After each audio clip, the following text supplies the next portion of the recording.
72 travaux achevés et livrés aux populations bénéficiaires sur les 153 projets initiés par le Conseil régional. C'est ce qui ressort des travaux de la 3e session ordinaire du Conseil régional de l'IFU. Un bilan à mi-parcours jugé satisfaisant. Il s'agit des infrastructures sanitaires, entre autres le pavillon d'hospitalisation du CHR d'Edaoukro, des dons d'équipements scolaires faits au profit de la bonne marche du système éducatif et des réhabilitations d'écoles dans plusieurs villages, comme par exemple à Ananda où la population a poussé un petit ouf de soulagement. Ici, c'est un bâtiment de 3 classes livré en attendant l'achèvement des 3 autres bâtiments décoiffés par la tornade. Mais il n'y a pas que des constructions à faire. L'emploi jeune préoccupe aussi dans l'IFU. Le secteur agricole est indiqué pour faire face à cette problématique. Le président du conseil m'a mandaté pour élaborer donc une stratégie pour ne pas qu'il y ait un échec. Si aujourd'hui vous mettez des jeunes, le parti leur demander de planter de l'EVA alors qu'ils ne sont pas intéressés par l'EVA, c'est clair que votre projet va échouer. Pour réussir ce pari, le président du conseil régional dit avoir orienté sa région vers le sentier des financements extérieurs. On a installé déjà au moins 200 jeunes. On tend vers 100 jeunes presque par an. Nous voulons donner travail pour éviter qu'ils aillent ailleurs, pour aller se faire vendre comme des esclaves. L'adoption du budget primitif de 2018 a aussi marqué les travaux. Il s'équilibre en recettes et en dépenses à plus d'1,509 milliard de francs CFA.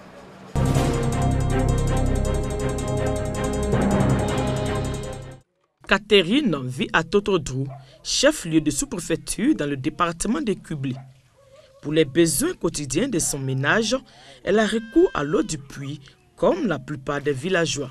Mais que de désagréments. Vers le décembre, février, comme ça, il nous manque de l'eau, on souffre ici pour avoir l'eau. On va chercher l'eau dans les puits, dans les marigots. Ces mêmes difficultés d'approvisionnement en eau potable font également partie du quotidien des habitants de Cordrou, situés à près de 10 km de Totodrou. Pour avoir l'eau, au départ, nos femmes partaient chercher de l'eau dans les sources. Après cela, il y a eu l'eau de pompe. Et dans ce village de Cordrou, il y avait 6 pompes qui fonctionnaient. Et à un moment donné, c'est 4 pompes qui sont restées. Le recours à l'eau des marigots, des puits et autres sources, les pompes villageoises défectueuses, les longues files d'attente pour avoir le précieux liquide, toutes ces tracasseries appartiennent désormais au passé. Pour chacun des 2 villages, un château d'eau d'une capacité de 30 mètres cubes avec plusieurs bonnes fontaines et possibilité de branchement personnel. Un ouvrage d'un coût global de 100 millions de francs CFA, dont un apport initial des populations à hauteur de 2 millions de francs CFA. Et cela grâce au programme d'hydraulique et d'assainissement pour le millionnaire femmes. Les populations sont reconnaissantes. Aujourd'hui, on a joie. Je suis en joie même. Voici ma maison et puis l'eau à côté. Je ne vais pas marcher, je ne vais pas charger l'eau. Je suis en joie, je suis contente. Les autorités administratives, quant à elles, exhortent les bénéficiaires à faire un bon usage des ouvrages. Le FAM prend en compte 100 localités dans 5 grandes régions, à savoir le Tonkwi, le Guémon, le Cavali, le Haut-Sassandra et la Maraoué. Il est financé par l'Union européenne et ses partenaires et l'État de Côte d'Ivoire. Son enveloppe globale est de 27,3 millions d'euros.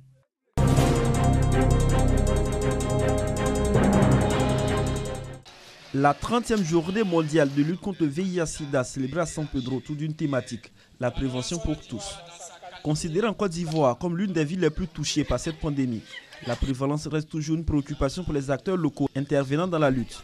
Ils appellent à un changement de comportement et à mettre fin à la stigmatisation des personnes infectées. Outre ses attributions d'apporter son appui au monde agricole, l'ANADER s'implique également dans la lutte à travers des séances de sensibilisation des agriculteurs en zone rurale. Selon la direction régionale de la santé de San Pedro, près de 3000 personnes ont été dépistées positives en 2016 à San Pedro.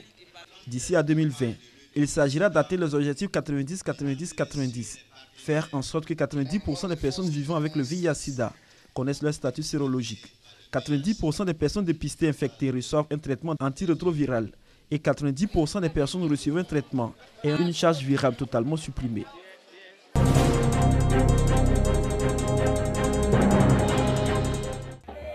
Naguère destination touristique très prisée, le village de Tiagba, à 100 km d'Abidjan dans le département de Jacquesville, est accessible par la voie de la côtière sur l'axe d'Abou-Grand-Laou.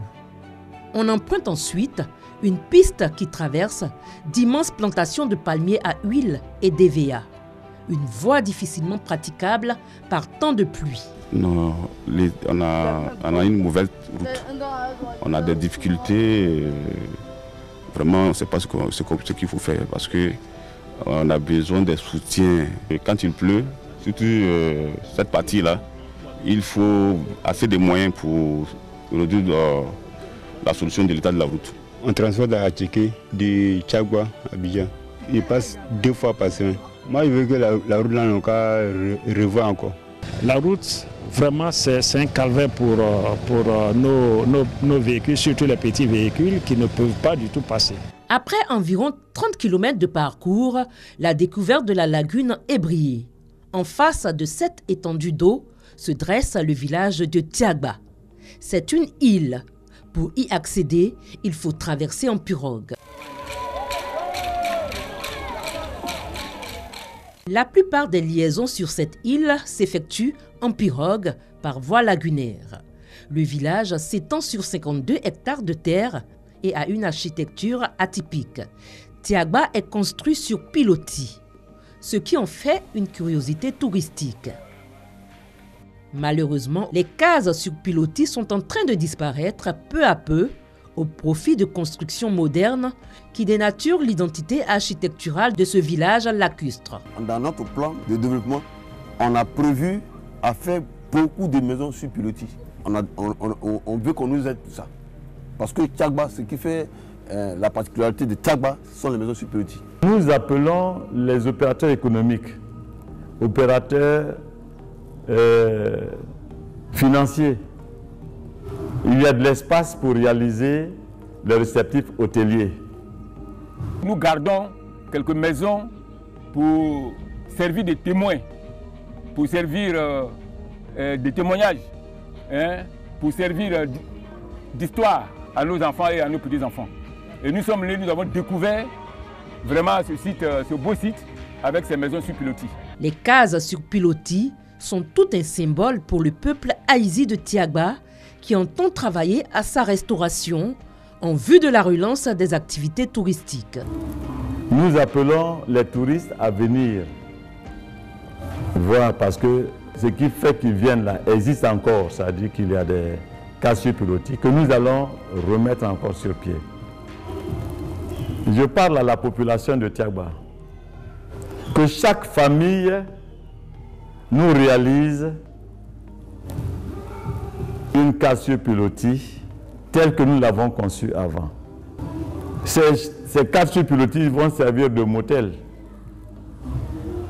Nous allons vivre avec nos touristes avec nous, dans nos cours.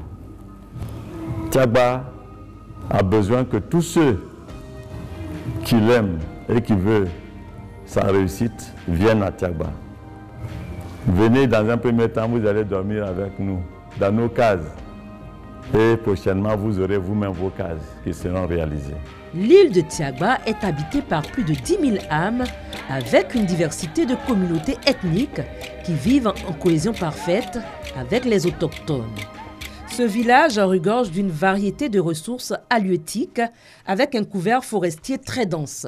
Les activités principales des populations sont la pêche et l'agriculture.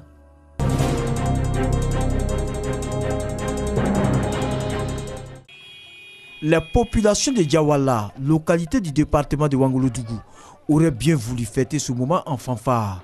Elles viennent de recevoir un don de matériel de sonorisation et de fanfare toutes neuves. Un don de Birahima Tene Ouattara, ministre chargé des Affaires présidentielles, représenté à l'occasion par Traoré Bémondier, qui a, au nom du bienfaiteur, exhorté les populations à l'entente et à la cohésion pour le développement de Diawala. Au nom des populations, les différents intervenants ont traduit leur gratitude aux donateurs. Ils ont également félicité les cadres de la région du Tchologo pour leur implication dans le développement de la région. Rappelons que le don d'une valeur de 25 millions de francs CFA est la première d'une série de dons que le ministre Birahima Téné Ouattara entend poursuivre pour le bien-être des populations de Diawala.